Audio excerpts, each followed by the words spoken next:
están todos? Sean todos ustedes bienvenidos, que tengan un excelente día.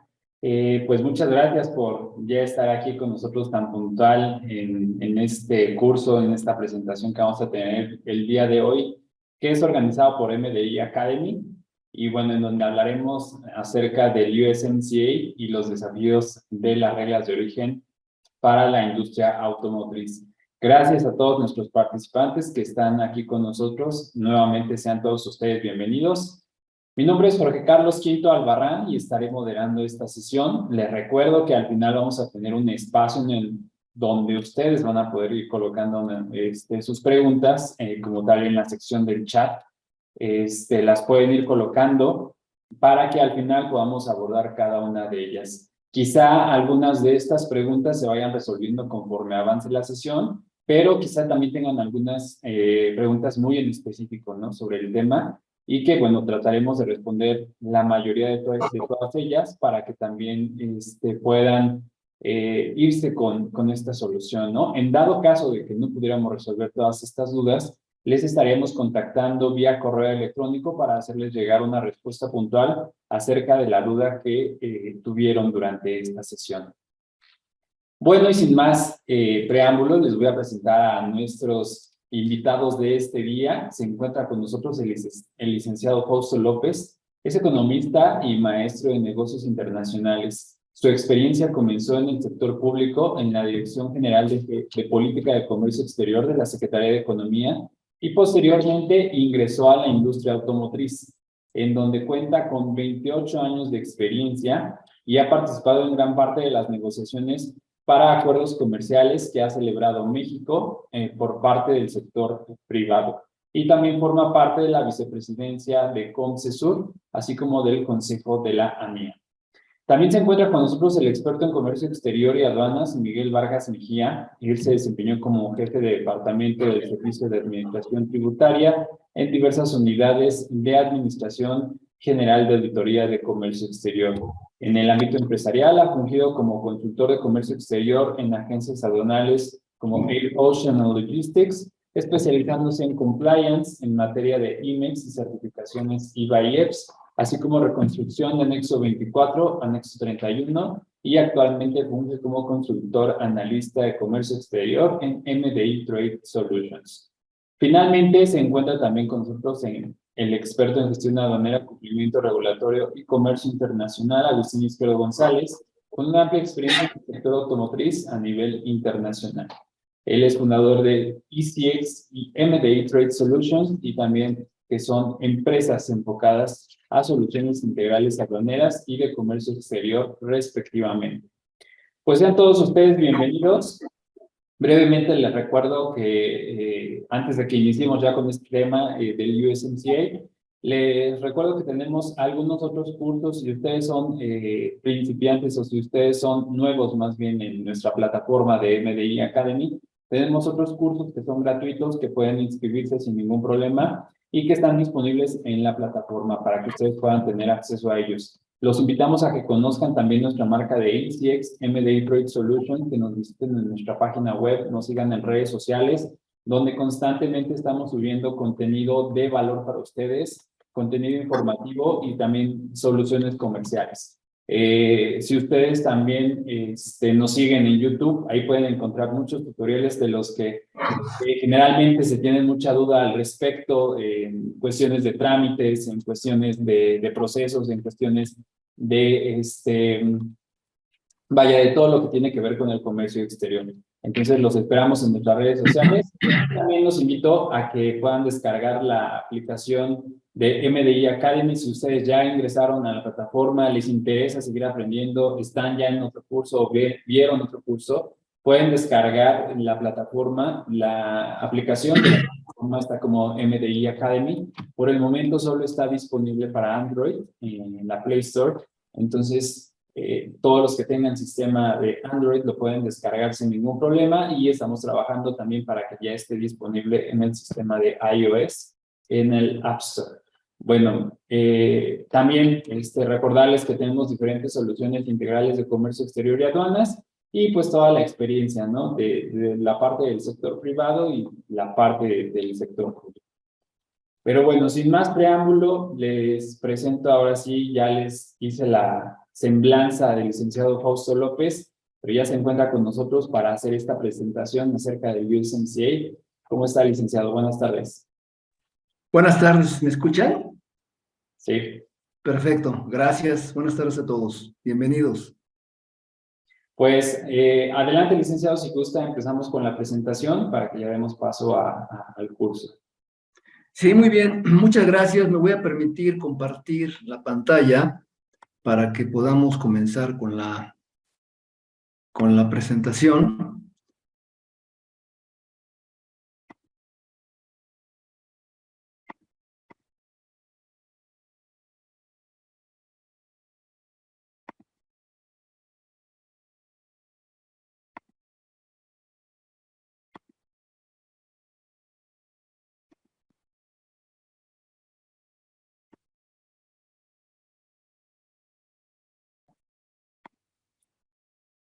Perdón, estaba puesta, pero Sí, no se preocupe, no licenciado. sé, no está jalando. Espérenme, ¿qué pasó?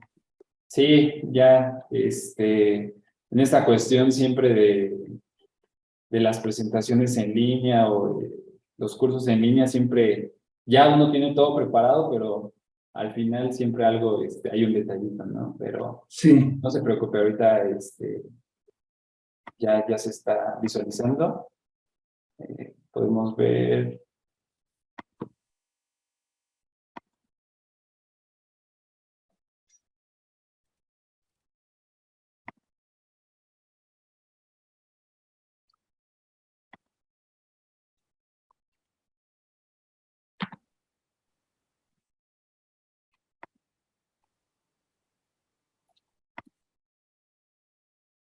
Si no, también acá la tenemos ya lista por cualquier situación que no pudiera presentarla. sí, es raro que no quiere abrir. Creo que es porque ya la tiene abierta. Pero mira, no la veo. Bueno, voy a ponerla la tenía en PDF, a ver si PDF me quiere abrir. Ok. Bueno, pues muchas gracias. Perdón por el inconveniente, pero vamos a comenzar con nuestra plática. Pues es muy importante este tema y siempre lo he dicho. El tema de las reglas de origen del sector automotriz que negociamos dentro del TEMEC representa un desafío muy importante y sobre todo una complejidad que hay que conocer porque es importante saberla cumplir, ¿no? Ante todo, sabemos muy bien que esto es una situación jamás vista antes en un acuerdo comercial y obviamente pues tenemos que evaluar cuáles son los temas que más debemos de estar enfocados, ¿no? El contenido de esta plática va a tener diferentes contextos. Primero, el contexto general. Voy a hablar después de la negociación TEMEX, tal cual, dando un background de cómo sucedió, pasando luego al tema de reglas de origen propiamente, y terminaré hablando un poco del capítulo laboral que también concierne al tema automotriz y la solución de controversias, donde tenemos actualmente un caso ya echado a andar, ya a punto de finalizarse, que es el tema de la regla automotriz para los autos ligeros, y también vamos a hablar del potencial panel de controversias en el tema energético. Entonces, pues empezando con el contexto general, pues quiero mostrarles este esquema, este mapa, donde podemos observar que México sigue siendo un país orientado mucho al libre comercio. Hablamos de la red de libre comercio y actualmente tenemos 54 países que han celebrado acuerdo con México y con eso se cuentan 14 TLCs. A pesar de que somos una red amplísima de libre comercio y a pesar de que seguimos negociando, porque actualmente tenemos 3 procesos abiertos de negociación. Uno es con el Reino Unido, que la próxima ronda será en Londres en noviembre. Otro con Ecuador, que está también ya en proceso de finalizar. Y uno más que va a empezar apenas, que es con Corea del Sur. A pesar de tantos libres TLCs, realmente el enfoque más grande que tiene México es en Estados Unidos. Estados Unidos sigue siendo el principal destino de la exportación mexicana, contabilizándose casi un 80% de la exportación. Eso me lleva a una pregunta, ¿no? Que le pediría a mi colega que la pudiéramos hacer, a Carlos, en cuanto a si ustedes creen que el comercio en la región de Norteamérica, ¿cómo ha sido en los últimos años? Estoy hablando de cuando existía el Telecán, ¿no? Y cuando de repente brincamos a lo que es el tema. ¿Ustedes creen que ha sido el desempeño del comercio ha sido alto, ha sido mediano o ha sido bajo? Les voy a pedir que puedan contestar para poder ver el resultado. Sí, ya en estos momentos se está mostrando la pregunta para que puedan votar. Piénsenlo muy bien.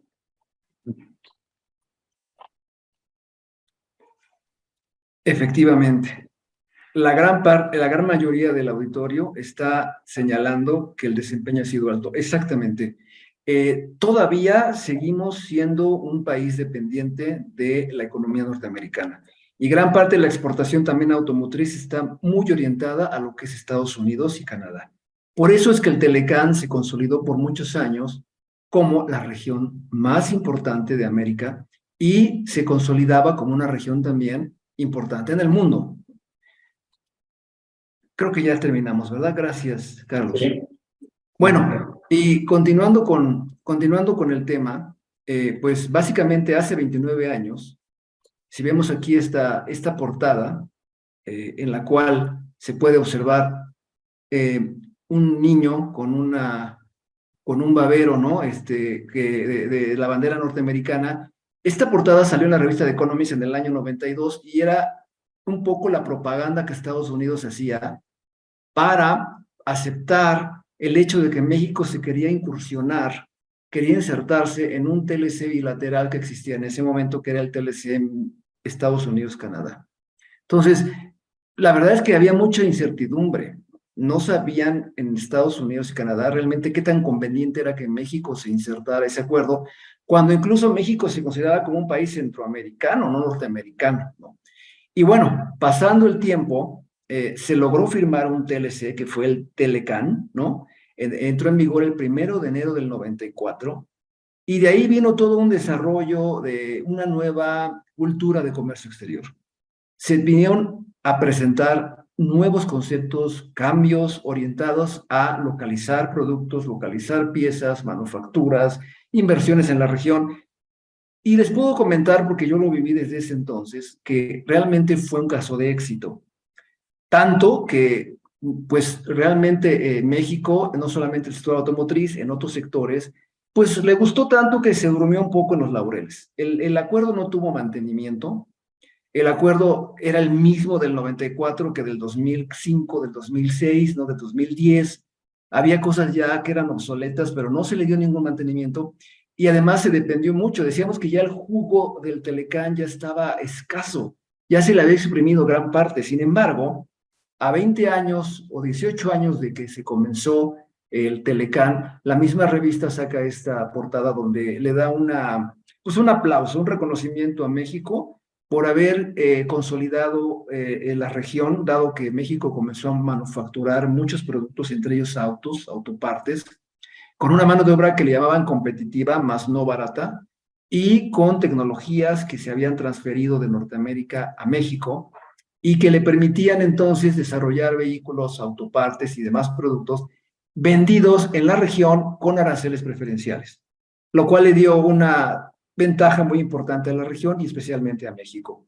Sin embargo, al dormirnos en los laureles, viene el año 2016, donde el señor Trump, como candidato presidencial, una de sus estandartes para ser elegido era decir que NAFTA o el Telecán era el peor acuerdo negociado en la historia de la humanidad.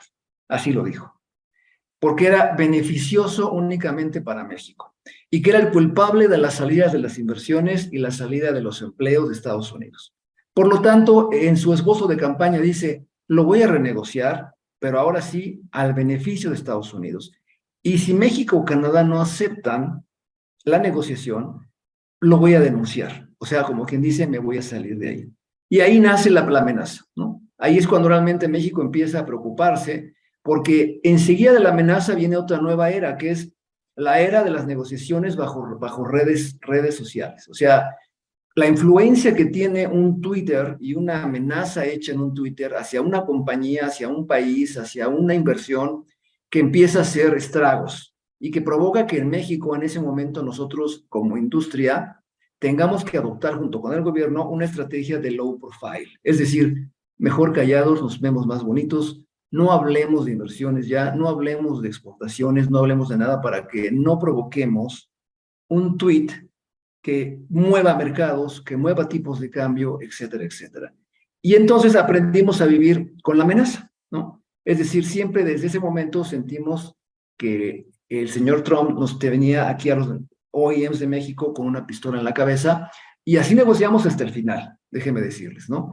Entonces, en ese momento, 2016, cuando viene la amenaza, cuando vienen los tweets, en ese momento se me pide, yo recuerdo hacer un esquema, qué impactos iban a ser los más fuertes de todo lo que venía amenazando el señor Trump.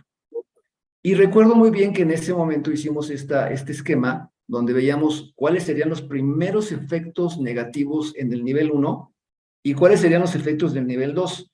Muchos de estos se cumplieron, algunos no. Por ejemplo, el número 11, que era un impuesto especial fronterizo que quería meter, ese no se logró, no lo logró. Tampoco el número 10, que es meter alguna traba para los viajeros de negocio mexicanos, tampoco. Sin embargo, el tema social del nivel 2, el 5, el 6, el 7 ya está pasando, ¿no? El 8 también pasó, el 9 sucedió, el señor se salió del TPP porque ya estaba el TPP negociado y Estados Unidos estaba dentro de él. Y bueno, ¿qué decir del nivel 1? Yo como número 1 puse la revisión del NAFTA, puede ser negativa y puede traer efectos que van a pegarle a la inversión mexicana y a la cadena de suministro. Y efectivamente, así sucedió, ¿no? En ese momento, pues lo primero que empezamos a ver es a dónde nos iba a pegar este nuevo acuerdo. Y eran 3 puntos. Aquí podemos observar los objetivos de los tratados de libre comercio. Uno, la eliminación de los aranceles, ¿no? Es obvio que un tratado lo que pugna es eliminar barreras arancelares y no arancelarias. 2, diversifica el comercio. 3, se exige una integración regional de productos. 4, se estimula la inversión. Y 5, el fair trade, es decir, evitar que el comercio tenga alguna práctica desleal. ¿Por qué puse en rojo el 1, 3 y el 5? Porque fueron los 3 grandes rubros que el señor Trump atacó y no le gustaron, y es donde más se enfocó en la negociación del TEMEC. Para ejemplo, pues un botón. En el número 1, si ustedes ven aquí, realmente en estos países seleccionados, donde podemos observar en la columna 3 el arancel normal que cobra el país para importar un vehículo ligero, tenemos aranceles que van del 35, el más alto que está aquí Colombia, hasta el 2.5 que es Estados Unidos, como quien dice, Estados Unidos tiene y tenía en ese momento el arancel más bajo en toda el grupo de los OEMs de la OMC para la fracción 032301, ¿no? Es decir, el arancel más bajito, y eso también al señor Trump le molestó y preguntó, ¿por qué tenemos un arancel tan pequeño y los demás tienen aranceles tan grandes, como por ejemplo México, que no está aquí, que el arancel normal de importación de un vehículo ligero es del 20%, ¿no? Y bueno, las respuestas fueron, pues somos un país del primer mundo, un país desarrollado, que a medida que somos más desarrollados, menor la protección, y eso no le gustó. Es más, desde ese momento el tema favorito de conversaciones para amenazas era aranceles. No se podía subir aranceles de manera arbitraria, entonces el señor Trump lo que hizo es buscar alguna otra manera de subir aranceles y amenazar con subir aranceles. Incluso en esta cita del año de septiembre 17 de 2018, él creó incluso una nueva palabra que se llama tarify, donde decía que aquel país que no quisiera hacer acuerdos justos con Estados Unidos iba a ser tarifado, que incluso decíamos terrified, parece, ¿no? ¿Y cómo iba a ser tarifado? Bueno, él se iba a hacer, hizo que sus expertos desenterraran medidas de la Guerra Fría, ¿no? Las cuales hablaban de la emergencia nacional del país, incluso esta sección especial de la 232, rescatada de la Guerra Fría, donde dispone que el presidente tiene toda la facultad para imponer cualquier tipo de medida que considera necesaria si ve que su país se ve amenazado, ¿no? En una emergencia nacional, incluyendo aranceles. Y de ahí él se colgó para poder decir que México iba a ser castigado con aranceles. Incluso ya ha negociado el TEMEC, ya un día antes de anunciar el fin de la negociación, volvió a sacar la amenaza de que no le importaba que ya hubiera TEMEC, si él veía que había una emergencia en cuanto a la venta de vehículos en Estados Unidos, o baja de la producción, o baja de empleos, iba a lanzar la sección 232, imponiendo aranceles entre el 25 al 35%. Y fue que creamos una medida de blindaje, ¿no? Que le llamamos en ese momento el blindaje, la protección contra 2.6 millones de coches que podremos importar en siguientes años con el arancel especial, ¿no? El tema 3, que también el señor Trump le llamó la atención y que tampoco estuvo de acuerdo, fue la regla de origen. Para hacer un poco de memoria, pues la regla de origen, como ustedes saben, son requisitos, criterios que pide cada tratado para otorgarle a un producto el carácter de originario o no originario. Y las reglas de origen pueden ser diversas, van desde lo que es un salto arancelario, ¿no? Hasta un porcentaje de integración que le llamamos valor de contenido regional.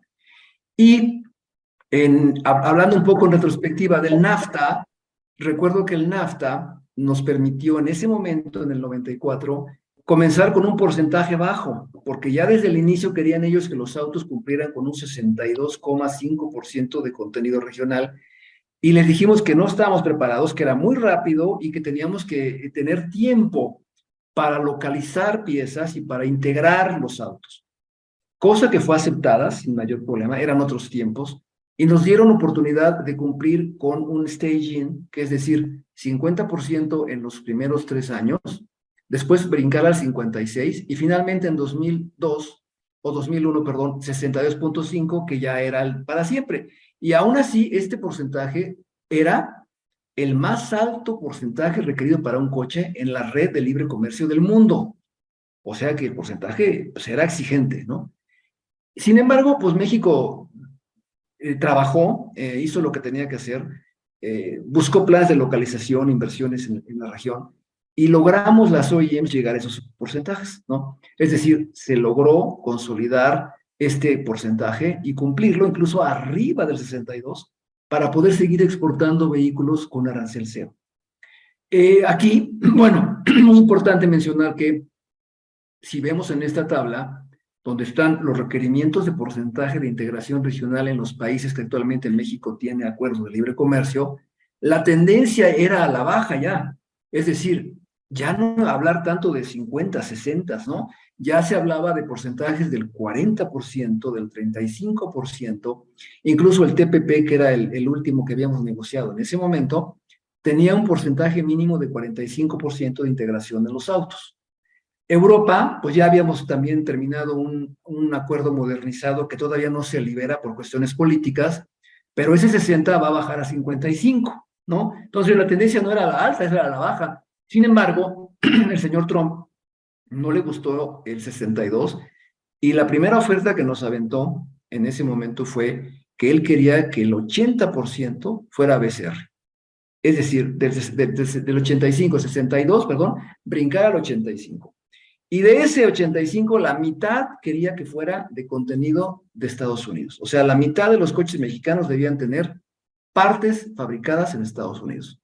Eso obviamente lo echamos abajo porque el requerir contenido de un solo país no es permitido en un TLC, se le llama un performance requirement, en español sería un requisito de desempeño que está prohibido, porque no puedes condicionar un acuerdo solamente integrado de un país.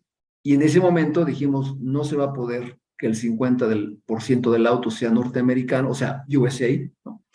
Y le pidió a sus expertos que también vieran la manera de darle la vuelta y ver cómo le hacía para que de nuevo acuerdo hubiera un requerimiento de partes de Estados Unidos, y se inventaron el concepto del valor de contenido laboral, que más tarde se los voy a explicar. Entonces, otro tema que también el señor quiso eliminar en el nuevo acuerdo era el capítulo 20. El capítulo 20 regula los procedimientos que los países llevan a cabo en caso de que salga alguna controversia. Es decir, cuando uno de los 3 países viola el acuerdo o tiene alguna situación que vaya en contra de lo negociado, entonces existe un mecanismo para solución de controversias. Ahora entendemos por qué lo quería eliminar, ¿no? Porque pues inmediatamente salió una controversia y ahora ya viene otra, ¿no? Sin embargo, pues siempre, tanto Canadá como México dijimos, no queremos que este capítulo se desaparezca, hicimos mucha presión y se mantuvo, pero en realidad el señor Trump no quería desaparecer, luego como vio que no queríamos desaparecerlo, quería que las controversias se solucionaran en las cortes de Estados Unidos, lo cual tampoco es aceptable, y como tercera opción nos dijo, bueno, entonces que existe el capítulo, pero que no haya sanciones económicas para el que pierda, lo cual tampoco es aceptable porque pues era simplemente dar un jalón de orejas y pues cualquiera podía meter alguna controversia, y lo único era decirle, no lo vuelvas a hacer, ¿no? Entonces tampoco lo permitimos y se mantuvo este capítulo afortunadamente, porque pues eso nos ha permitido y nos permitió meter un proceso legal con el desconocimiento de la regla de origen de los autos, que actualmente es el proceso que estamos llevando a cabo, ¿no? Entonces, un poco hablando de la negociación, les cuento que esta negociación, como todas, siempre tiene una simbiosis. La simbiosis es de los grupos, gremios industriales, como el CCE, como la CONCAMIN, como la ANPAC, como la MIA, como el COMSE, como la INA, que apoyamos al gobierno federal en las negociaciones en este periodo de la pasada administración. Y en ese periodo se lograron cuatro acuerdos, ¿no? Uno fue la Alianza del Pacífico, también se logró negociar y echar a andar este grupo de 4 países. Se modernizó el acuerdo con Europa, que ya también estaba con algunos años sin mantenimiento, le dimos mantenimiento y también se flexibilizaron algunas reglas. Se diversificó el país entrando a un acuerdo transpacífico donde se incluían países como Vietnam, Nueva Zelanda, Australia, que también Estados Unidos estaba ahí, pero desafortunadamente Estados Unidos se salió y entonces éramos 12 y se volvieron 11 y por eso mucho tiempo se llamó el TPP-11. Hoy le llamamos el TIPAT, ¿no? Y finalmente el TEMEC, que fue el más ambicioso, el más difícil y el que pues nos representó una situación muy problemática por todo lo que se vino y lo que pedía la administración Trump, ¿no? Para negociarlo. Entonces, en ese momento se crean, obviamente, el equipo negociador del gobierno federal, se crea también el equipo negociador mexicano por parte del sector privado, había grupos, un representante del sector automotriz, representante del sector textil, sector minero, etcétera, y nos juntábamos a hacer las estrategias en el famoso cuarto de junto. Seguramente han escuchado el concepto de cuarto de junto. El cuarto de junto básicamente es un mecanismo en el cual en las asociaciones se llevan a cabo los acuerdos, se escribe un papel en el cual llegamos a una propuesta en la negociación como país, no como industria privada, a través del gremio, que en este caso es AMIA, se baja a la Secretaría de Economía, ellos lo llevan con su contraparte, pero lo mismo se hace del otro lado. O sea, también existe un gremio automotriz en Canadá, en Estados Unidos hay 3, ¿no? Ellos también llegan a un acuerdo, bajan la información y con eso, pues suben y al final del camino se llevan a cabo las negociaciones y aquí se llaman cuartos de junto para que podamos cerrar un acuerdo. Está muy bonito el esquema, suena muy bien y lo más importante que yo siempre he dicho es que el cuarto de junto lo que ayuda es que tenemos representantes aquí y representantes hermanos allá y siempre nos reunimos antes para llegar a un acuerdo previo que sirva para que la negociación sea más suave cuando llega a los gobiernos. Sin embargo, aquí pasó algo muy interesante. A la mitad de la negociación, de repente, el sector privado mexicano se partió en dos, los de la derecha y los de la izquierda, cuando los de la derecha eran empresas americanas, ¿no? Y otras 2 asiáticas que de repente dijeron, yo cumplo con todo lo que Trump está pidiendo sin ningún problema, cuando un día antes habían dicho que no. Y de repente dijeron, cumplo perfectamente, no tengo ningún problema con lo que Trump pide, y entonces se dividió el sector en dos. Y aún así, trabajamos para sacar un acuerdo con un sector dividido que nunca había pasado en la historia de las negociaciones, ¿no? Entonces, la negociación comenzó en el 2017 y después la esperanza de vida de esta negociación era de 6 a 7 rondas. La idea era cerrarlas antes de las elecciones presidenciales en México en 2018. Sin embargo, pues fue una esperanza muy optimista porque ahí por el mes de junio, ¿no? Estados Unidos llegó con sus famosas píldoras envenenadas, ¿no? O que le llamamos también break deals, que fueron requerimientos de veras que estuvieron a punto de romper la negociación. Requerimientos realmente que nunca nos habían hecho nada en ningún país, como por ejemplo decir que el acuerdo tenía que morir cada 5 años. O sea, ¿ahí qué certidumbre le das a una inversión o una life cycle de un coche cuando sabes que en 5 años el acuerdo va a morir? Decía hay que matarlo y luego revivirlo, y le llamó la cláusula sunset, que aún así la metimos, pero ya en un sentido diferente, ¿no? Ya no es de 5 años, es de 16 años.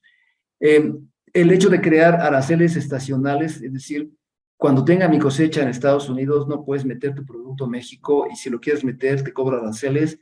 Cuando ya la cosecha se venda, se corte, entonces ya puedes meter tu producto. Eso es imposible, son restricciones a la importación prohibidas, permisos de importación prohibidos, ¿no?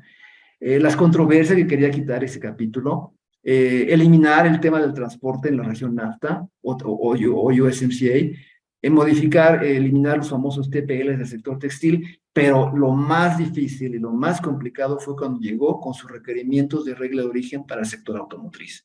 Y fue lo que, pues no digo que no quiero decir empantanó, pero sí causó que la línea de tiempo se fuera más allá de julio 2018, y que nos llevó a todo lo que fue agosto a hacer una ronda permanente, porque antes eran una semana en un país, en una sede, otra semana, otra sede cada mes. En agosto fue una ronda permanente, y lo que nos permitió finalmente llegar a un acuerdo en principio en agosto 27, porque Canadá también misteriosamente salió de la escena durante todo agosto, y en septiembre 30 fue que finalmente se logra anunciar el acuerdo USMCA y se firma el 30 en Argentina, porque fue la reunión del grupo de los 20, y vinieron las ratificaciones para que finalmente entrara en vigor el 1 de julio del año 2020. Entonces, todo esto nos enseña que al final del camino lo que retrasó realmente la negociación y el que lo pudiéramos echar a andar tuvo que ver mucho con el tema automotriz, ¿no? ¿Por qué? Porque entonces llegó el señor Trump a pedir, y aparte, ahí por el 27 de septiembre, nos amenazó que él iba a subir aranceles, incluso con el TEMEC, lo cual nos obligó a crear las famosas cartas paralelas. Como ven en este slide, se crearon diferentes cartas paralelas, incluso para quesos, biológicos, bebidas espirituosas, ¿no? Pero nosotros creamos una carta paralela en autos, la cual podemos ver que es algo así más o menos, ¿no? Es decir, nosotros, si cumplíamos con el TEMEC, pues no pagamos arancel, obviamente, en Estados Unidos. Sin embargo, él dijo que si metía una medida de emergencia nacional, le tocaba a todos. Todo lo que creamos fue un blindaje, como un cupo de 2.6 millones de vehículos que anualmente se salvarían de esta sección 232, esos aranceles altos, y estarían cubiertos por un arancel cero si cumplían con el TEMEC, o 2.5 si cumplían con el Telecan pasado, o sea, 62.5. Esto fue firmado por los secretarios de Estados Unidos y México, y está en el TEMEC en una sección que se llama cartas paralelas. Es decir, este es un blindaje que nos protege en caso de que algún día ellos argumenten emergencia nacional y quieran subir aranceles a los autos mexicanos que se exportan para Estados Unidos, ¿sí? Ahora bien, pasando al tema de reglas de origen, ya un poco entrando en materia, pues yo lo que les digo es que en una empresa automotriz que exporta a diferentes mercados, tenemos que cumplir, yo le llamo los 5 procesos básicos de origen, ¿no? El primero es tener siempre monitoreando cuánto estamos ahorrando de aranceles y cuánto sería el porcentaje o el monto de aranceles que pagaríamos en caso de que viniera una emergencia nacional, o bueno, no emergencia, más bien en caso de que un presidente nuevamente quisiera echar abajo el tratado, o en caso de que una auditoría nos calificara como no cumple con el origen. Es decir, siempre estar creando una provisión de aranceles potenciales que podríamos pagar. Eso como una administración de riesgos, ¿no? El segundo proceso es cálculos de origen. Tener los cálculos bien hechos, entenderlos bien y tenerlos listos para cualquier verificación que nos puedan solicitar las autoridades. El tercero, los documentos que acreditan el origen, y aquí no solamente hablo del certificado de origen, hablo de las cartas de origen, los affidavits que los proveedores nos tienen que dar para cada parte que nos vendan, porque ahora el affidavit o la carta de origen cobra doble importancia. No solamente nos informan del origen del producto, también nos informan si en esa parte que nos venden hay algún contenido de Estados Unidos que podamos usar en el famoso valor de contenido laboral, que es un concepto totalmente nuevo y que no habla de origen, habla más bien de partes que entran en un coche que fueron hechas en países que están pagando a un obrero de producción $16 la hora, ¿no? Y finalmente, el quinto proceso es tener pues llámenle file, tener resguardo de información y todo listo para cualquier verificación de origen que sea necesaria. Porque ahí con el TEMEC se vienen muchísimas verificaciones, muchísimos requerimientos y sobre todo hay muchas certificaciones que tenemos que hacer y en cualquier momento nos dice la CBP que nos puede verificar. Entonces es importante tener también un proceso, una instrucción o un lineamiento de verificaciones de origen que nos permita cumplir rápido con todo lo que nos pidan para evitar suspicacias, ¿no? Ahora bien, hablando del brinco arancelario, pues ustedes seguramente están familiarizados. Este es el ejemplo más sencillo de un brinco arancelario. Es decir, traigo una lámina rolada, ¿no? De Corea, por ejemplo, que está clasificada en la 7209, y la interno a México, sigue siendo coreana, pero en un proceso productivo, un proveedor lo que hace es cortarla en láminas, ¿no? Lo que hace es cortarla en esas hojas. Ese corte, ese proceso le da una fracción diferente, ¿no? Y si aún así esos cortes de lámina los llevo a la fábrica automotriz donde una prensa las hace puertas, la puerta cambia de fracción a otra diferente a lo que es la 7209 o la 7326. Este proceso es el más sencillo para explicar lo que es un salto arancelario, que quiere decir hay una transformación suficiente en el país. Es decir, hubo una inversión, una transformación, lo cual convirtió un rollo de lámina en una platina, y luego la platina a lo mejor se va con otro proveedor, o más bien con la OEM, y forma una puerta. Y esto le da el origen. Ese proceso vuelve la platina mexicana y vuelve la puerta mexicana. Desafortunadamente, al señor Trump tampoco le gustó esto. Dijo, ahora entiendo por qué cumplen tan fácil. Y eliminó este requerimiento en todo lo que es el chasis del auto. No podemos aplicar este tipo de concepto de brinco arancelario y obligatoriamente tenemos que cumplir con un valor de contenido regional, o sea, un contenido de origen. Esto ya no puede aplicarse como lo aplicamos muchos años en el NAFTA. Desgraciadamente, se eliminó este requerimiento en lo que son todo el chasis del auto.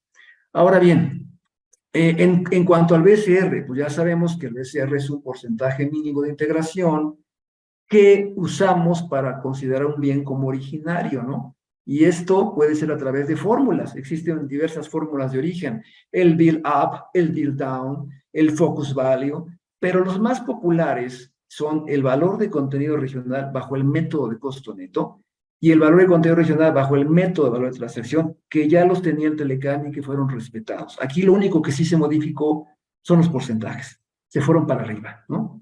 Entonces, ¿qué fue lo que al final quedó como regla de origen para vehículos ligeros? Aquí podemos observar que fueron muchos requerimientos los que nos pusieron en la mesa. Nos dijeron, antes solamente era el auto, ¿no? Ahora nos dicen, bueno, aparte del auto, tienes que cumplir con un contenido regional de unas partes que les vamos a llamar las partes esenciales o core parts.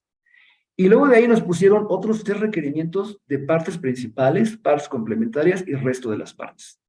Después nos dijeron que teníamos que cumplir con un contenido mínimo de la región de Norteamérica en las compras de acero y en las compras de aluminio.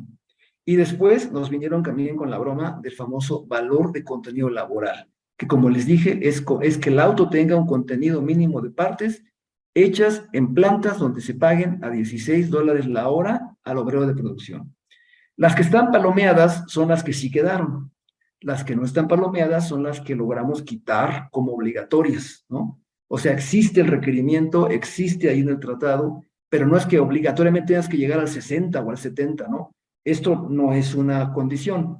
Las otras sí, tienes que llegar a unos porcentajes y si uno de estas palomeadas fallas, el auto no cumple. El auto automáticamente es no originario y no puedes obtener beneficios arancelarios cuando lo exportas. Imagínense el cambio. Nos multiplicaron ahora la regla en 5, cuando antes nada más era una sola regla. Esto obviamente, otra cosa que nos pasó es que no nos querían dar ningún periodo de gracia.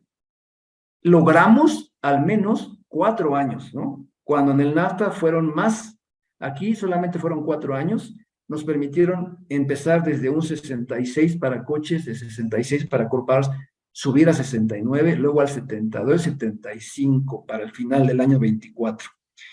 Y obviamente dijeron que para el tema de acero y aluminio no había phase-in, eso 70 desde el inicio, ¿no? Y en el caso de LVC nos dieron chance también de ir poco a poco con 3 conceptos. Ahorita les voy a explicar en qué consisten los 3 conceptos del LVC porque logramos obtener créditos. O sea, no que el 40% fuera netamente de partes que paga, dice, la hora al proveedor, digo, al albarero, sino que fuera menos ese porcentaje y que nos dieran otro porcentaje si hacíamos inversiones en R&D, IT en la región, si traíamos alguna planta de motores, transmisiones, dijeron, ok, vamos a darles créditos no más del 15%. Por eso ustedes ven aquí en los créditos que tenemos, hay 15, 15, 15, 15, y lo demás sería el contenido que nos permite meter las partes en el auto, ¿no? Que ahorita vamos a ir a un poquito de más detalle, ¿no? Finalmente, este es el staging que nos dieron, y quiero pasar ahora al tema de las partes clave, porque creo que esto es básico para entender la controversia que tenemos con Estados Unidos. Ellos nos crearon esta propuesta, ellos la presentaron, ellos nos dijeron, mira, está padre, es conveniente para ti y para nosotros, porque las partes claves son lo que es el motor, los ejes, la transmisión, la carrocería y el chasis, las baterías avanzadas, los sistemas de suspensión y los sistemas de dirección. Estas son las core parts, pero nos dieron una lista aparte que le llamaron las key parts, que en español diríamos que son las partes clave. Nos dijeron, mira, te voy a dar para cada core part una lista de sus partes esenciales o clave. Tú fíjate en localizar estas que están en esta columna. Las demás no te preocupes. Las demás partes las puedes traer de China, de Japón, de donde tú quieras, y no te va a afectar al cálculo. Esas van a ser dim originating, ¿no? Que antes era como que el concepto del rastreo, el famoso tracing, ¿no? Aquí hicieron como unas mini listas de rastreo para las partes. Entonces dijeron, está padre, porque entonces tú puedes localizar enfocarte en localizar estas partes clave, y si las localizas, ya estuvo, ¿no? No te preocupes por las demás, esas no cuentan en el cálculo del motor, ni el de los ejes, ni la transmisión, ni la carrocería. Dijimos, bueno, suena bien, ¿no? Suena lógico, suena coherente, y entonces en ese momento que termina la negociación, lo primero que hicimos es ir a nuestras áreas de compras a decirle, a ver, aquí está la lista de partes clave, por favor ponte a localizarlas en la región de Norteamérica, estas son las importantes. Y las demás, esas no te preocupes. E incluso puedes cambiar hacia China, cambiar hacia Japón, a Malasia, esas no pegan en el cálculo de las core parts. Ah, pues, muy bien, a todo dar, ¿no? Y empezamos a trabajar en las localizaciones y en seguir al pie de la letra esta lista que nos había dado el gobierno americano, ¿no? Entonces, un poco con más detalle, ¿no? Nos dijeron, ¿cómo calculo las core parts? Bueno, aquí están las key parts, ¿no? Y puede ser que cada parte la calcules por separado, o sea, cada una debe cumplir con 75%. Una que no te cumpla, el coche ya no es originario. O sea, puedes trabajar con cada una. Y otra cosa interesante fue el concepto de roll-up, ¿no? Es decir, si tú cumples con 75 en una parte, o arriba de 75, el 100% la tomas como originaria en el cálculo del auto. Ah, pues a todo dar, ¿no? O sea que si llego a un 76, no subo al coche el 76, subo el 100% del valor del motor, por ejemplo. Dijeron, sí, ese se llama roll-up. Dijimos, también suena muy bien. Eso ya nos empezó a dar un poco de luz en cuanto a estas reglas de origen, ¿no? Dijimos, está bien, entonces con el roll-up podemos subir de un 75 a un 100, ¿no? Para calcular esa parte en el auto. Porque una cosa es cuando calculas la parte esencial como parte esencial, que es un requerimiento, y la otra es cuando estas partes esenciales se van al cálculo del coche, ¿no? Y otro también, otro beneficio que nos dieron fue, bueno, pero si no quieres calcular una por una, lo que puedes hacer es sacar un promedio. Sumas todo el costo neto de las core parts, sumas el BMN, es una sumatoria, y esa sumatoria te tiene que dar arriba del 75. Si te da arriba del 75 o 75, cumpliste con el cálculo de las core parts. Es más, como es a 75, la puedes subir al 100 en el coche como originario. Pero si está el supercore abajo de 75, entonces ya no cumple el coche porque no cumples con el supercore. Este es el que nos combina más, por ejemplo, bueno, hay partes que están más integradas que otras. Por ejemplo, quizá mis ejes tengan un 60, ¿no? Pero quizá mi transmisión, motor y carrocería tengan un 85. Entonces, cuando haga la sumatoria, voy a llegar a un 75 y con eso cumplo con el supercore. Y además, como es 75, le doy el roll-up y el roll-up se vuelve 100% y llevo ese valor de las core parts al auto como 100% originarios y me ayuda a subir el contenido del coche, ¿no? Así de, no quiero decir sencillo, pero así tratando de aterrizarlo en palabras muy, muy fáciles, es como funciona el cálculo de las core parts, ¿no? Que es otro cálculo aparte del auto. Una cosa es el auto y otra cosa son las core parts. Ahora bien, el tema del valor de control laboral, este es interesante porque aquí lo que nos dice es, tú tienes que comprar partes que el proveedor pague a sus obreros de producción $16 la hora. Es decir, sin beneficios, sin meter ahí vacaciones ni meter bonos, simplemente es el pago neto de 16 la hora, que puede ser $20.88 en Canadá o puede ser 294 pesos la hora en México. Es más, nos dijeron, porque obviamente nosotros decíamos, ya entendemos por dónde vas, lo que quieres hacer es que yo compre en tu país. Y dijo, ¿en dónde dice eso? En ningún lado dice compras de Estados Unidos. Con eso evadieron que los acusáramos en la OMC por meter un performance requirement. Me dijeron, ¿en dónde dice que es Estados Unidos? No dice, ¿verdad? Dice, compras en zona de salario alto. Es más, si tú, México, pagas a tu obrero 16 la hora, ese valor lo metes en el cálculo del valor de control laboral. Le dije, eso no va a pasar nunca, ¿no? Y nos dijeron, ese no es mi problema, amigo, ¿no? Pero al final del camino, la idea de ellos era incentivar que compráramos en Estados Unidos. Y lo han logrado, ¿no? Porque de alguna manera hay que cumplir con esto. El requerimiento es 40%, sin embargo, les dijimos, ayúdame a que no sea 40, dame créditos, ayúdame a que no sea el 40, que sea menos, y por otro lado te doy otra cosa. Y me dijeron, bueno, está bien, vamos a hablar del R&D y el IT. Si tú traes el R&D y el IT, lo tienes en Alemania, lo tienes en Singapur, lo tienes en Japón, tráetelo a la región. Ahí sí no dijeron Estados Unidos, dijeron tráetelo a la región. Y al traerlo a la región, podrías llegar hasta 10 puntos de créditos. Ah, perfecto. Entonces, ¿qué incluye esta R&D IT? Pues incluye el diseño, la ingeniería, las operaciones de prueba, el desarrollo del software, la integración tecnológica, la comunicación en el vehículo, las operaciones de soporte. Y es lo que hicimos, o sea, pues vamos a traernos todo el IT aquí a la región de Norteamérica para obtener estos 10 puntitos que bien que nos hacen falta, ¿no? Otro crédito que nos dieron fue el hecho de traer fábricas, ahora sí, a Estados Unidos o a Canadá, donde se pudiera incentivar la inversión en Estados Unidos. Otra cosa que ellos soñaban con regresar a esas épocas, ¿no?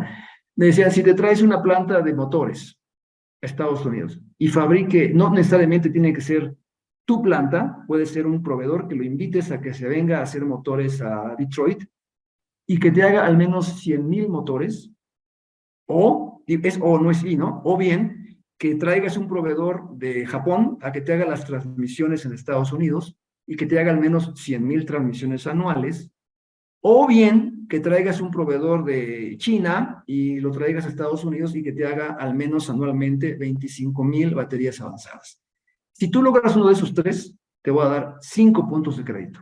Ah, bueno, pues adelante. Entonces, muchas plantas lo que hicimos fue atraer inversión, pero no a México, sino que la llevamos a Estados Unidos para tener esos 15 puntos de créditos que entonces me permitían que ya no fuera 40 el valor laboral, sino que fuera 25, ¿no? Entonces, con eso, pues ya al menos tenemos un poco de más aire para poder cumplir con este requerimiento del valor de contenido laboral.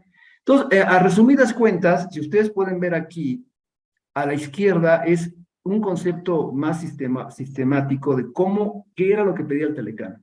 Sacar un costo neto, sacar un BMN, hacer una fórmula y cumplir con el 63.5, y con eso estábamos ya cumpliendo con el acuerdo.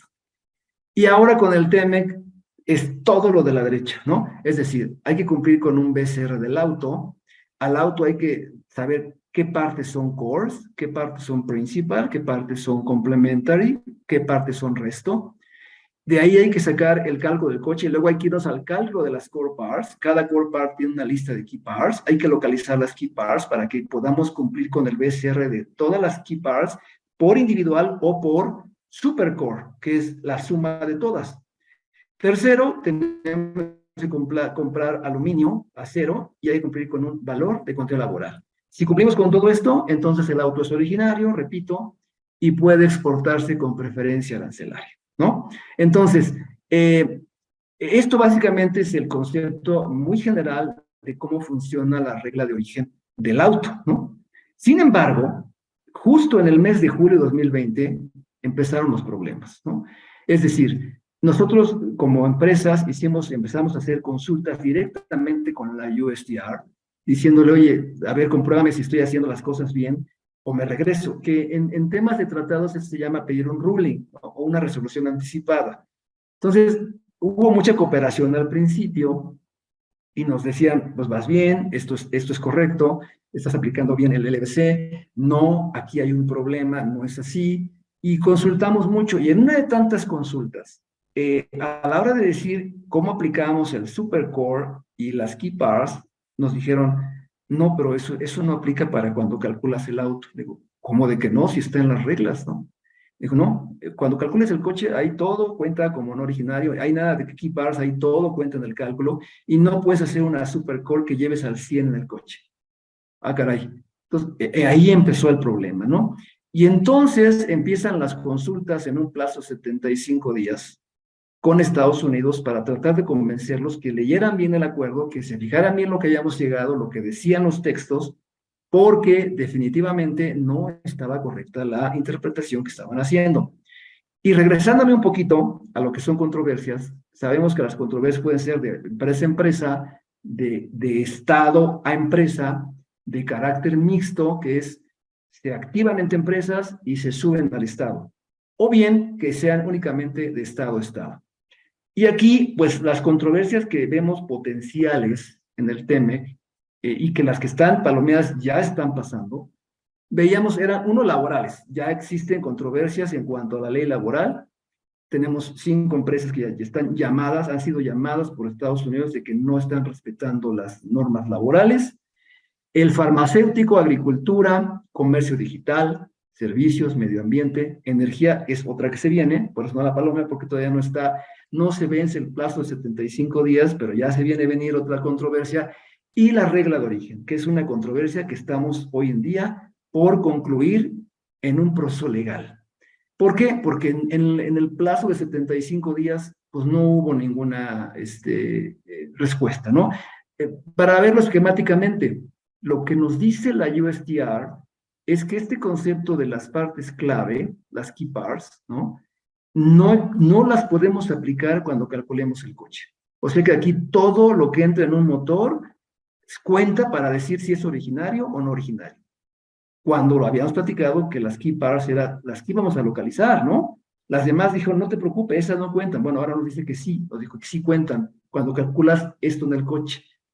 El otro tema es, cuando sacas un promedio de las core parts y llegas a un supercore 75, dice que puedes llevarlas al 100 al coche, ¿no? Bueno, pero nos dijeron que eso tampoco aplicaba.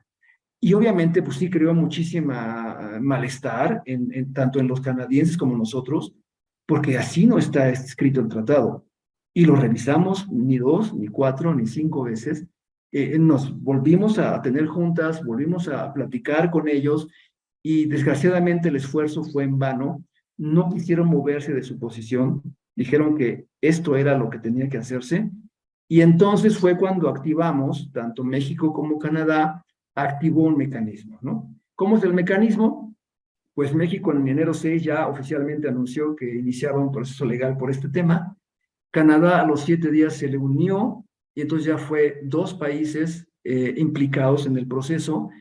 En marzo 23 finalmente se pudo componer un panel, que son los jueces, llámenle así, donde hay un representante mexicano, uno americano, uno canadiense, uno parcial, ¿no? Y uno neutral. Ellos son los que finalmente reciben toda la información. Nosotros como a mí entramos en una figura que se llama amicus curiae, que significa que podemos participar otorgando evidencias. Otorgamos evidencias, correos, pláticas, diferentes acercamientos, cómo en la negociación nos fue, qué fue lo que nos dijeron, independientemente de que el tratado ahí está y las reglas uniformes ahí están y las implementing instructions ahí están y todas hablan de lo mismo, que el cálculo debe ser como lo habíamos planeado todos, ¿no? Y bueno, finalmente el hearing, que es, llámenle el juicio, tuvo lugar el día 2 y 3 de agosto, donde pues México y Canadá presentaron todas las evidencias posibles para decir está mal Estados Unidos en su interpretación. El outcome que vino de ese hearing es que muy bien preparados México y Canadá, cuando Estados Unidos sintieron que no estaba muy bien preparado en este tema, y ahí terminó el oral hearing y entonces el panel, después viene la revisión, ¿no? Viene la revisión, aquí decían, podríamos hacer más preguntas, podríamos responder algunas preguntas, ¿no? Pero al final del camino, esto no, digo, se abrió el proceso, el tiempo, pero ya no hubo más preguntas. Entonces, al final estamos en espera de esta fase, que es octubre 12, donde el panel va a otorgar su reporte inicial. Y nos va a dar unos días para que haya comentarios o incluso alguna apelación si la parte que perdió no está de acuerdo. El tema es que de octubre 12 a noviembre 11, que son 30 días, se va a emitir el reporte final, donde ahí sí ya es quién ganó, quién perdió, y el que perdió pues tiene que congraciarse y eliminar la interpretación que tenga, o al revés, nosotros tendremos que ajustarnos a lo que la USTR dice, y vendrían 45 días para su implementación. Hoy en día las expectativas, repito, son muy positivas para este tema. O sea, se espera que efectivamente tengamos una respuesta favorable para México y Canadá, porque tenemos, la razón nos asiste, así dice la subsecretaria de la hora, ¿no? Y totalmente de acuerdo con ella, ¿no? Entonces, esta es una controversia que ya está echada a andar y que ya está por concluirse. Pero después vino otra controversia que tiene que ver con el sector energético. ¿Esto cómo nace? Pues Estados Unidos levanta la mano porque escucha que en México se está favoreciendo el tema eléctrico en la industria nacional y en empresas del gobierno, como llámese CFE, ¿no? Y eso dice, eso no fue lo que acordamos en el acuerdo. Están ustedes discriminando y en el acuerdo hubo compromisos que ustedes están desobedeciendo al darle favoritismo a sus empresas estatales. Eso es todo, ¿no? Hablando muy fácil. Entonces dice, yo voy a abrir mi etapa de 75 días, así como pasó con el tema de la regla de origen, y entonces las 75 días, pues comienzan lo que es el 12 de agosto, ¿no? Perdón, el 12, aquí estoy mal. Empiezan aquí, ¿no? Y al final, el día cero, es decir, el día en que empezaría el panel sería julio 20.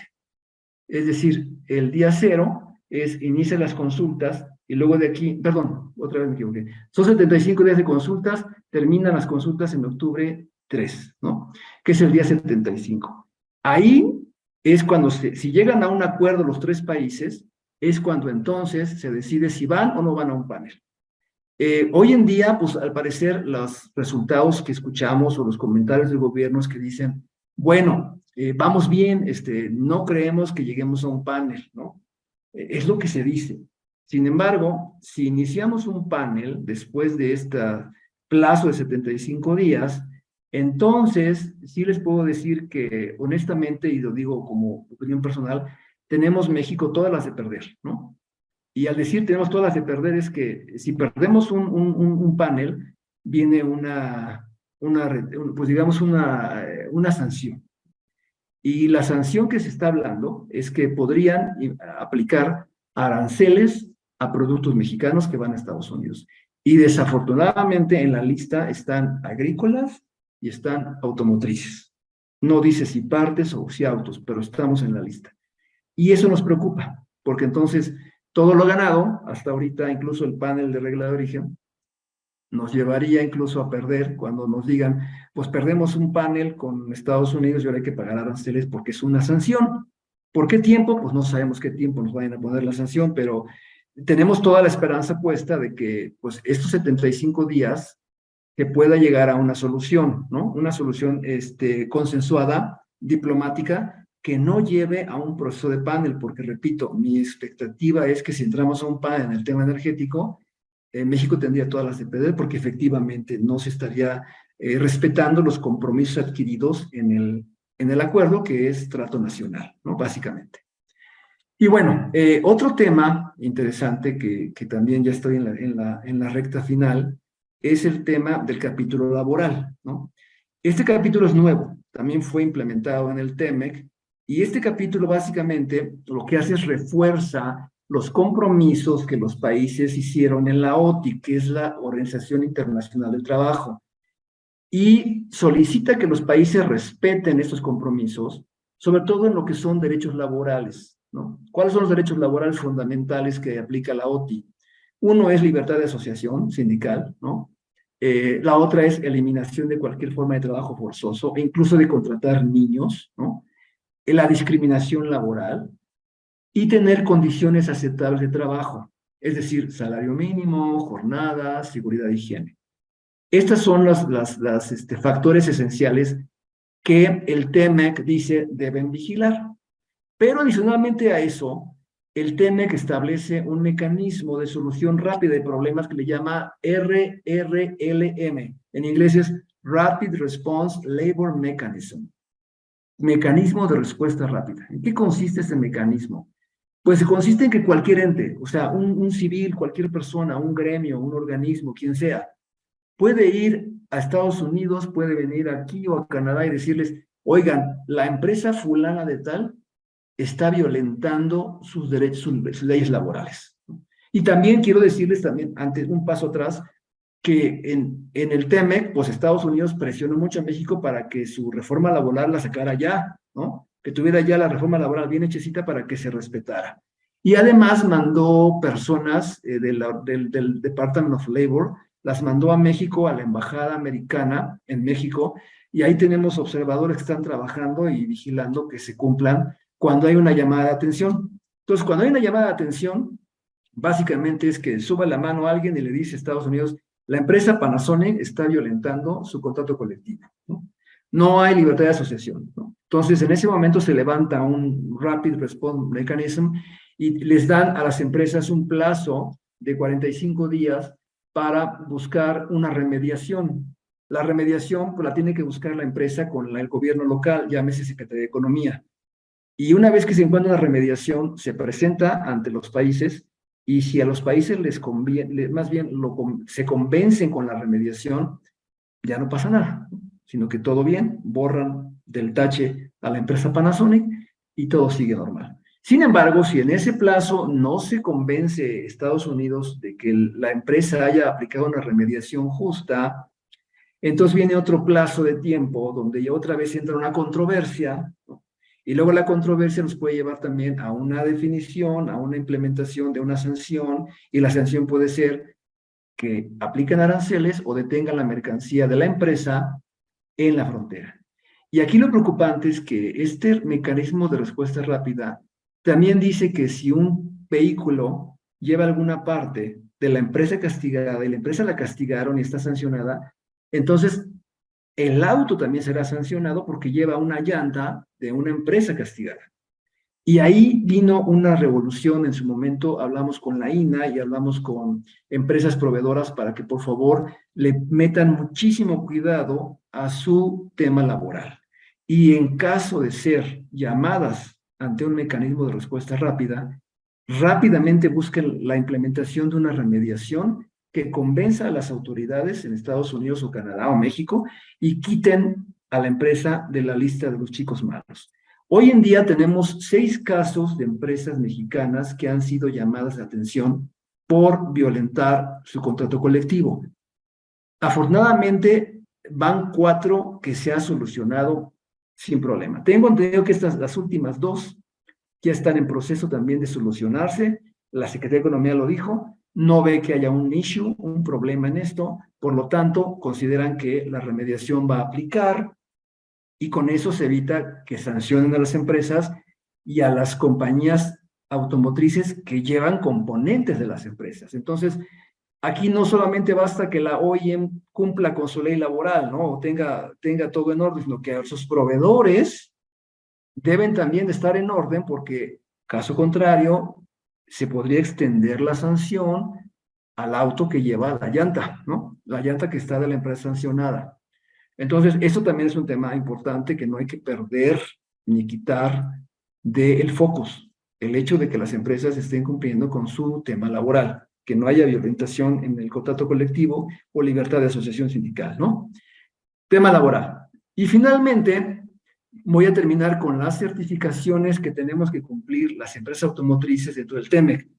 Antes solamente hablábamos en el Telecán de certificar el origen, es decir, un certificado anual, ¿no?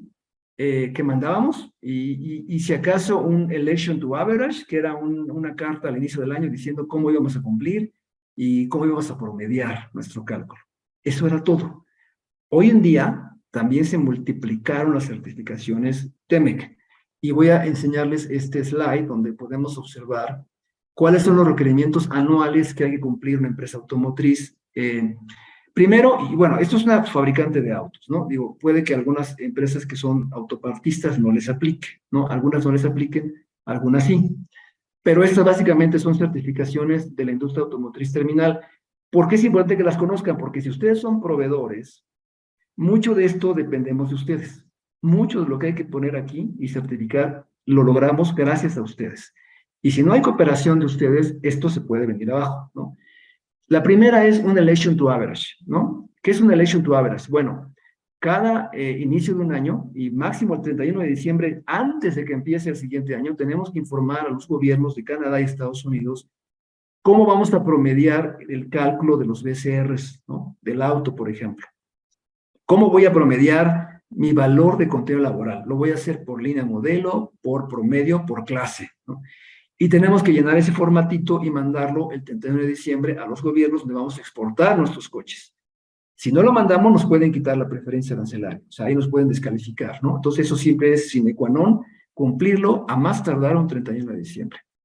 La segunda certificación, esta es nueva, se llama certificación del valor de contenido laboral. Esta es muy difícil, ¿por qué?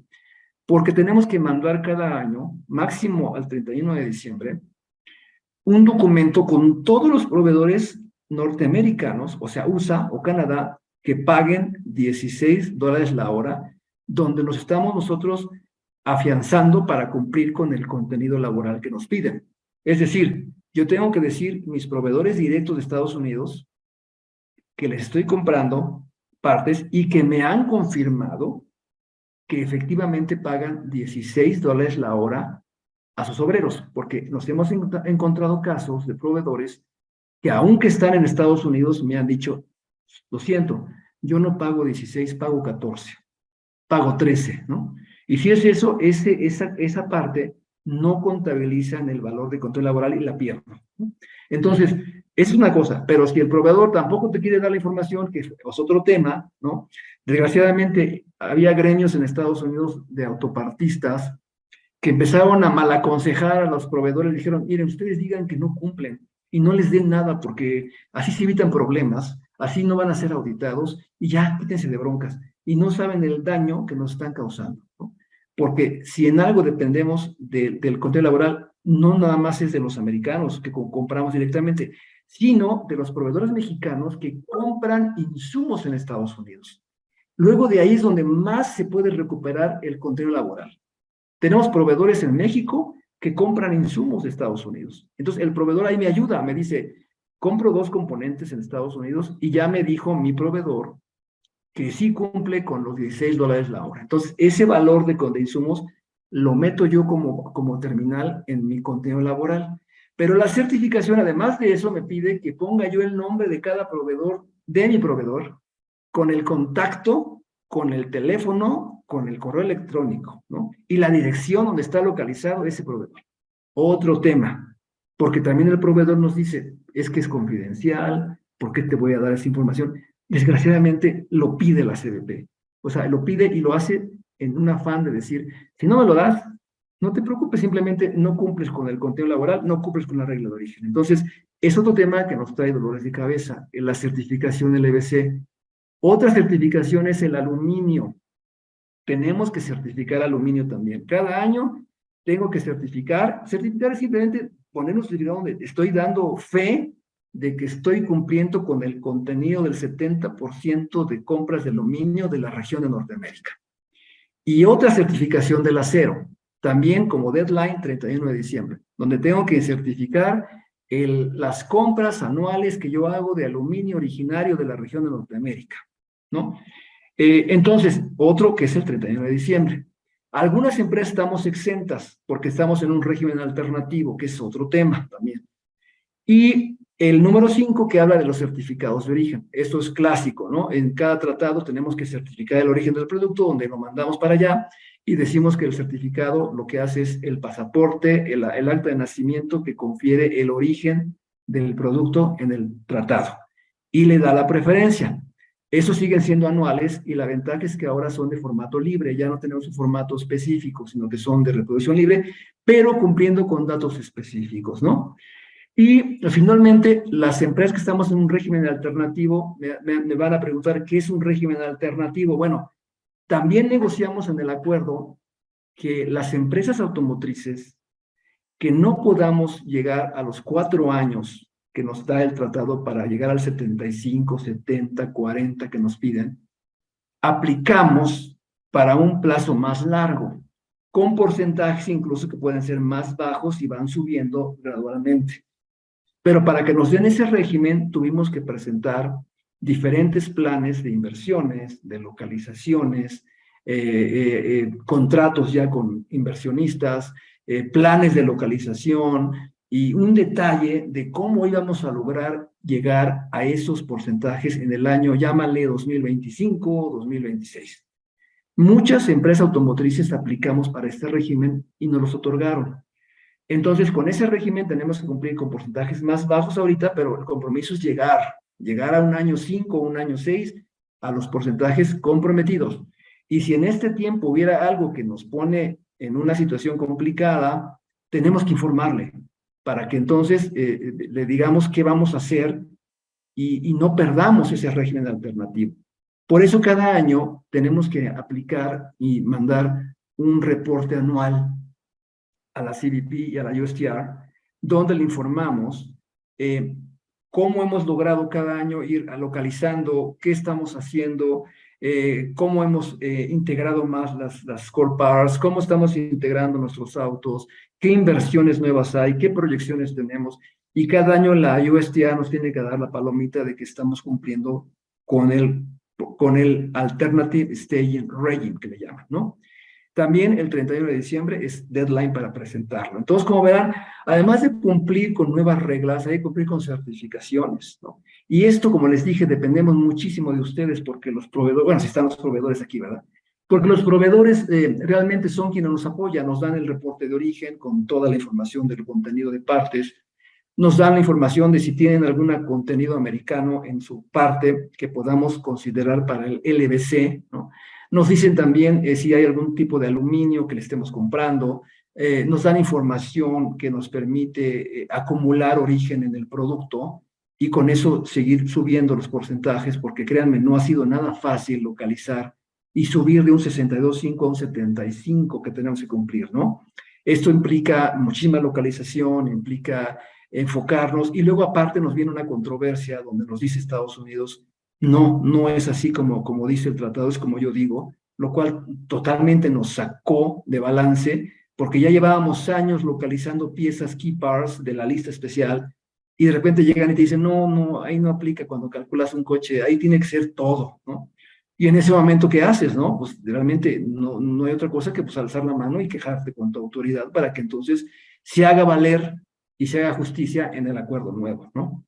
Y en eso estamos, ¿no? Es lo que es una certificación, una controversia que ya está echada a andar y la preocupación que ahora tenemos con una posible controversia en el tema energético, que aunque no es un tema automotriz, pero si viene una sanción, se habla de que podrían aplicar aranceles a la industria automotriz.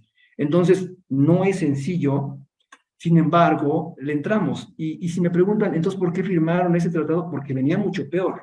Primero, ya lo iban a eliminar. Estuvo muy cerca el señor Trump de eliminarlo, ¿no? Segundo, iba a ser muchísimo peor que lo que les estoy mostrando. Y lo que hicimos fue ir negociando, como decía el secretario Guajardo, poner la pierna dura cuando había que ponerla y darles un dulce cuando teníamos que darles un dulce. Y con eso logramos llegar a una negociación en la que estuvimos los tres países de acuerdo y el propósito fundamental se cumplió, que era hacer que el acuerdo sobreviviera, porque no quiero ni pensar hoy en día México sin un acuerdo de libre comercio con Estados Unidos, que es su principal socio comercial. No me quiero ni imaginar qué sería del país, ¿no? Sin embargo, lo logramos sobrevivir, más exigente, más complejo, pero si ustedes conocen bien las reglas, se meten bien a las reglas, entrenan bien a sus proveedores y cumplen con las certificaciones, ¿no? No van a tener problema en seguir obteniendo las ventajas arancelarias de exportar bienes automotrices a este país tan importante para México todavía, ¿no? Y con esto termino mi exposición y espero que haya sido interesante para ustedes. Muchas gracias. No, pues al contrario, licenciado Fausto, realmente, pues ha sido un tema muy, lo acordó muy bien. Hasta yo que no soy de ramo de comercio exterior lo entendí súper bien. Entonces, pues me imagino que ya todos los que han estado observando esta presentación, pues les quedó súper clarísimo. Entonces, pues, ¿qué le parece si para dudas que puedan existir al respecto, vamos con esta sección de preguntas y respuestas que nos va a hacer favor, licenciado Miguel, de proporcionarnos las que ya han estado haciendo? Muy buenas tardes a todos. Muchas gracias, licenciado. La explicación fue muy concisa, muy comprensible. Es un tema complejo todo lo que tenga que ver relacionado con TEMEC. Y bueno, en este sentido, esperamos que se haya comprendido a la perfección el tema. Vamos a comenzar con este rubro de preguntas y respuestas. Nos pregunta Paula. Si México llegara a perder el panel de controversias, ¿pueden imponer sanciones arancelarias por lo que le resta de vida al TEMEC? Bueno, depende de qué hablamos. Si es la controversia de la regla de origen, no aplicarían, digamos, aranceles. Lo que aplicaría es, si México pierde, tenemos que ajustarnos a la interpretación de Estados Unidos, que es, no valen las key parts, no vale la supercore, y eso, imagínate, implica que no si estamos aquí en el cumplimiento, se nos viene abajo el cumplimiento del coche. Y tenemos urgentemente que buscar más localizaciones, que incluso algunas compañías han dicho, no, si a mí salen con que perdemos, ya no me conviene seguir en el TEMEC y me salgo y mejor pago el 2.5 en Estados Unidos por los coches. Porque eso de estar localizando todavía más y esto nos baja como aproximadamente, sí, son puntos que perdemos con esta interpretación.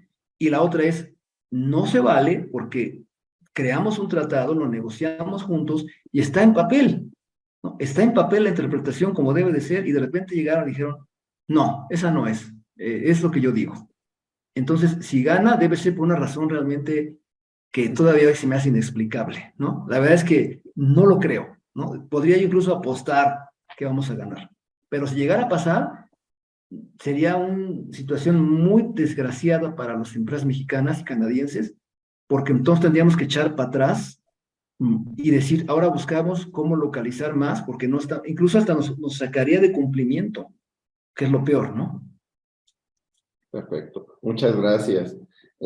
Otra pregunta. ¿Cuáles son los retos más representativos para el sector automotriz en los años subsecuentes del TEMEC?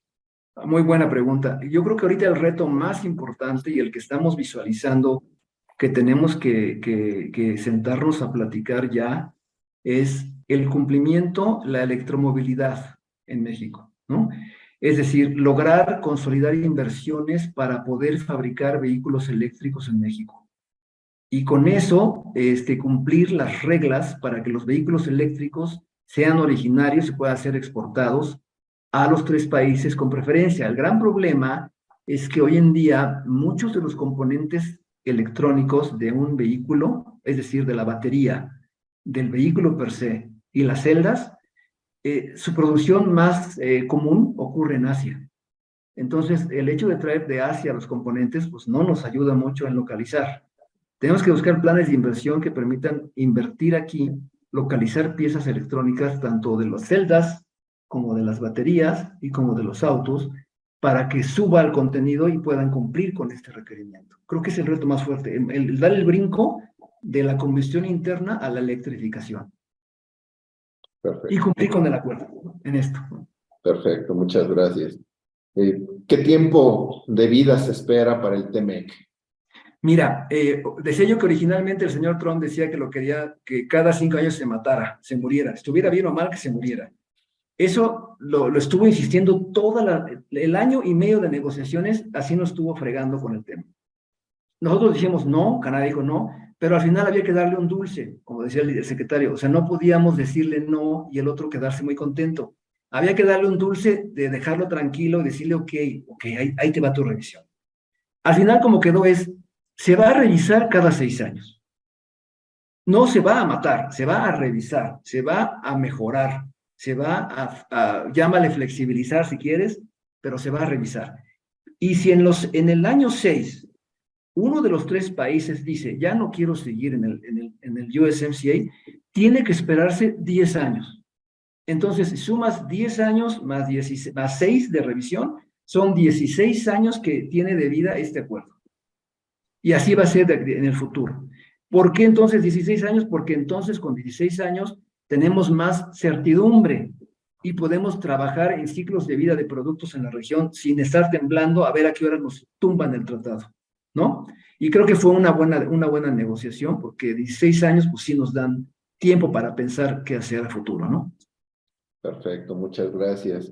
Otra pregunta, ¿cuál podría ser el efecto en los bienes importados de Estados Unidos a México en el caso de que nuestro país pierda la controversia en el tema energético? Y creo que, bueno, esto va relacionado con la pregunta que acaba de hacer Paula, en ese sentido. Sí, claro. Existe la amenaza de que si perdemos el panel de energía, que tenemos, así como digo que tengo mucha probabilidad de ganar el de regla automotriz, así te digo que hay mucha probabilidad de perder el de la energía, ¿no? Y si lo perdemos, entonces se habla de que habría sanciones arancelarias a sectores, pero hay sectores clave que han dicho que uno de ellos sería automotriz. ¿Eso qué nos implicaría? Que posiblemente nos digan, ahora vamos a aplicar aranceles a coches o autopartes, a motores, a circuitos, y eso a nadie le conviene. Imagínate estar cumpliendo con un acuerdo, lo que nos ha costado cumplir con este acuerdo para que ahora nos vengan con aranceles, sería una desgracia también. Y por eso ruego que estos 75 días que culminan en octubre, los países pueden llegar a una solución y a una negociación, una mediación diplomática que evite entrar a un panel de controversias. Perfecto, muy bien. Pues creo que serían ya todas las preguntas. No sé si hay alguna pregunta adicional que quieran colocar en el chat. En caso que no, bueno, cedo la palabra al licenciado Carlos. Muchas gracias. Pues muchísimas gracias. Por ahí pude visualizar que Hugo Saldívar levantó la mano, nada más que nos indique si desea participar para abrirle el micrófono y que pueda hacer la pregunta. Igual levantando otra vez la manita, o pues si no, ya para también pasar a despedir esta sesión que tuvimos el día de hoy. Ok, ya nos menciona que no, que fue un error. Bueno, pues les agradecemos mucho la presencia a todos ustedes. Gracias por habernos regalado unos minutos de su tiempo y poder hablar pues de un tema muy controversial ahorita en este sentido, y que pues sin duda, como ya lo explicaba el licenciado Fausto, pues ha sido un gran reto, no solamente para México, sino también para Canadá, pues acatar a muchas de las cosas que fueron, pues más que nada un capricho, ¿no? En su momento del presidente Donald Trump, y que pues, que a final de cuentas tuvieron esta gran visión de sacar un tratado que fuera, pues hasta cierto punto equitativo para los tres países, ¿no? Entonces, creo que representa un gran reto y sin duda es un tema muy importante que seguramente en los próximos, a la revisión de los 6 años, como ya lo mencionaba el licenciado Fausto,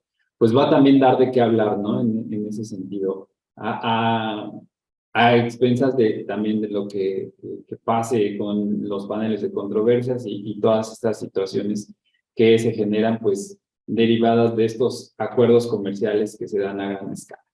Pues les agradezco nuevamente la participación de todos ustedes. Les recuerdo también que si no pudieron entrar desde el inicio a la sesión, si ahí tuvieron alguna dificultad para llegar a tiempo desde que empezamos, a más tardar el día viernes ya va a estar en la plataforma el curso grabado para que lo puedan visualizar desde el principio. Créanme que es un tema muy, muy importante y nos lo desglosó súper bien el licenciado Fausto. Entonces, para que puedan ingresar y verlo desde el principio. También les recordamos, ya están habilitadas las secciones, pues una breve encuesta sobre el curso que se realizó el día de hoy, el examen para que ustedes puedan obtener su certificado con valor académico y en dado caso de que no llegaran a obtener el puntaje para este certificado, pues tienen la opción de tener un certificado de participación. Les agradecemos mucho nuevamente. Les recuerdo que pueden bajar la aplicación, navegar en la parte de los cursos de MDI Academy y ver qué opciones tenemos disponibles para ustedes. Hay de todos los temas de comercio exterior, desde temas básicos hasta temas ya muy avanzados, como es este tema del USMCA. Y pues recordarles también que nos sigan en nuestras redes sociales para que estén al tanto de las últimas actualizaciones. Le agradezco a usted también, licenciado Fausto, por habernos dado estos minutos de su tiempo, por haber brindado todo este conocimiento acerca del USMCA. Y pues ahora sí que lo vamos a estar movilizando, cualquier duda que ahí tengamos, pues nos vamos a estar poniendo en contacto con usted para solucionar esta parte de dudas. Al contrario, muchas gracias por la invitación y sigo a sus órdenes en el momento que lo necesiten. Gracias por su tiempo también y su asistencia. Muchas gracias a todos por su participación. Gracias y a nombre de MDI Trade Solutions y MDI Academy de ECX, les agradecemos que hayan estado presentes y pues nos vemos en una siguiente presentación de algún otro curso.